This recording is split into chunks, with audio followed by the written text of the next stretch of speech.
आता पाहूया टॉप 9 मोठ्या बातम्या।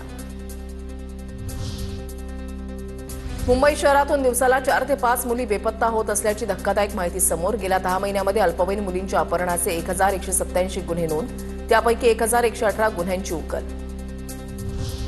राज्यामध्ये लहान मुलं पळवली जात आहेत, यावर विधिमंडळामध्ये चर्चा व्हावी। राज ठाकरेंचं मुख्यमंत्री देवेंद्र फडणवीसांना पत्र। वेळ पडल्यास भीक मागणाऱ्या मुलांची डीएनए टेस्ट करावी, राज ठाकरेंची मागणी। लाडकी बहीण आणि 1,500 हाच फडणवीस आणि मिंधेंचा अजेंडा। मुंबईतून मुली गायब होत आहेत, महिलांवरील अत्याचारावर फडणवीस आणि मिंधे कधी बोलणार, राऊतांचा सवाल। मुख्यमंत्री या प्रकरणावर लक्ष ठेवून आहेत। राज्यातील मुलं बेपत्ता होण्याच्या प्रकरणावर योगेश कदमांचं वक्तव्य। तर 90% जास्त बेपत्ता मुलं सापडतात, योगेश कदमांचं स्पष्टीकरण। व्यवहार होत असताना अधिकाऱ्यांनी नकार द्यायला हवा होता। अधिकाऱ्यांनी कागदपत्र तपासणं गरजेचं होतं। पत्रकारांसोबतच्या अनौपचारिक गप्पांमध्ये पार्थ पवारांच्या जमीन गैरव्यवहार प्रकरणी अजित पवारांचं भाष्य।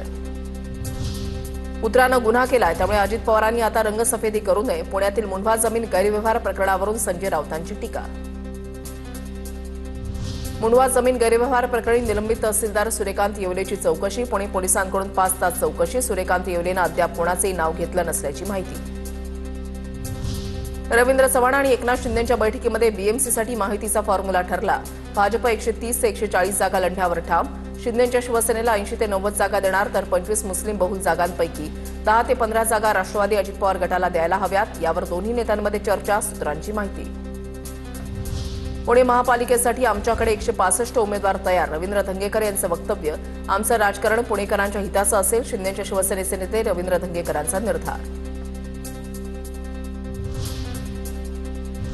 आता पाहूया टॉप 9 मोठ्या राजकीय बातम्या। राज्यावर 9.5 लाख कोटींचं कर्ज माहिती सरकारनं चढवून ठेवलं। उपमुख्यमंत्री शिंदेंनी घोषणांचा पाऊस पाडला। एकनाथ शिंदे हे अमित शहांच्या पक्षाचे महाराष्ट्रामधील ठेकेदार, सामनातून माहितीसह उपमुख्यमंत्री शिंदेंवर टीका। रायगडच्या पालकमंत्री पदाबाबत अजितदादांचं मोठं वक्तव्य। तुटेपर्यंत ताणलं गेलं, आता थांबलं पाहिजे। अनौपचारिक गप्पांदरम्यान अजितदादा यांचं वक्तव्य। सामंत, सुनील तटकरे, गोगावले यांच्याशी माझं बोलणं झालं, लवकरच निर्णय घेणार, अजितदादांची माहिती।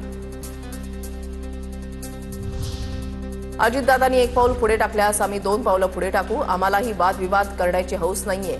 रायगडच्या पालकमंत्री पदाबाबतच्या वादाबाबत भरत गोगावलेंची प्रतिक्रिया। पुण्यामध्ये मनसे आणि ठाकरेंच्या शिवसेनेकडून युतीसाठी हालचाली। उद्या मनसे आणि ठाकरेंच्या शिवसेनेच्या पदाधिकाऱ्यांची बैठक, दोन्ही पक्षांच्या नेत्यांमध्ये चर्चा होणार। महापालिका निवडणुकीमध्ये माहिती एकत्र येण्याचं ठरलं, मात्र जागावाटपामध्ये अडचणी। माहितीमध्ये जागावाटपाचा फॉर्म्युला निश्चित करणं कठीण। महापौर खुणाचा इतर पदांबाबत काय, या संदर्भात माहितीमध्ये तिढा कायम। उपमुख्यमंत्री शिंदेंची सेनेच्या सर्व आमदारांशी 1 to 1 चर्चा। विकास कामात अडथळा येणार नाही, शिंदेंचं आमदारांना आश्वासन। तर महामंडळाचं लवकरात लवकर वाटप व्हावं, आमदारांकडून इच्छा व्यक्त, सूत्रांची माहिती। एकनाथ शिंदेंची कुठेही ताकद नाही, ताकद असती तर अपमान झाल्यावर शहांकडे रडत गेले नसते, राऊतांची टीका। तर फडणवीसांना चेकमेट करण्यासाठी शहांकडून शिंदेंना पाठबळ, राऊतांचा दावा। कल्याण डोंबिवलीमध्ये भाजपला किमान 55 ते 60 जागा हव्यात, सूत्रांची माहिती। शिंदेंच्या शिवसेनेचा भाजपच्या मागणीला विरोध होण्याची शक्यता। विरोधी पक्षनेता ठेवायचाच नाही, अशा पद्धतीनं मोदी शहांकडून निकालांची मांडणी। महाराष्ट्राच्या दोन्ही सभागृहात विरोधी पक्षनेता नाही, सत्ताधाऱ्यांना लाज वाटली पाहिजे, राऊतांचा हल्लाबोल। आता पाहूया टॉप 9 महत्त्वाच्या बातम्या।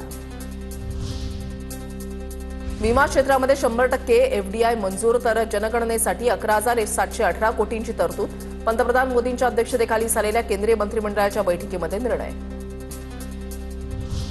केडीएमसी प्रभाग रचना आणि आरक्षणाच्या विरोधात हायकोर्टात याचिका। शिंदेंच्या शिवसेनेचे कल्याण शहर प्रमुख रवी पाटलांची मुंबई हायकोर्टात धाव। प्रभाग क्रमांक 3, 5 आणि 15 मध्ये नियमबाह्य आरक्षणाचा आरोप। आज विरोधकांकडून अंतिम आठवडा प्रस्ताव सादर केला जाणार। राज्यामधील कायदा सुव्यवस्था, महिला सुरक्षेवर चर्चा होणार।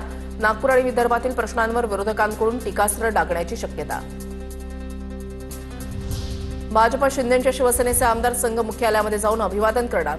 उद्या संघभूमीमध्ये जाऊन करणार अभिवादन। यंदाही युतीच्या आमदारांना संघ मुख्यालयामध्ये बौद्धिक दिलं जाणार।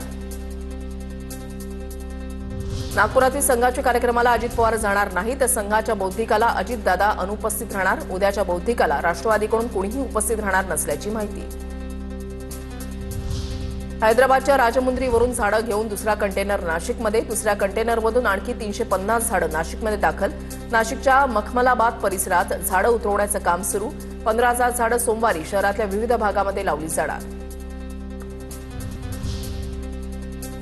कृषी कर्जमाफीसाठी केंद्राची समिती लवकरच महाराष्ट्रामध्ये येणार. समितीच्या अहवालानंतर कृषी कर्जमाफीचा निर्णय होणार. उपमुख्यमंत्री अजित पवारांची अनौपचारिक गप्पांमध्ये माहिती.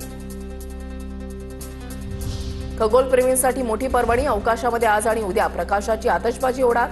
2 दिवस अवकाशामध्ये उल्कावर्षाव पाहता येणार. विश्वभारती केंद्राची माहिती.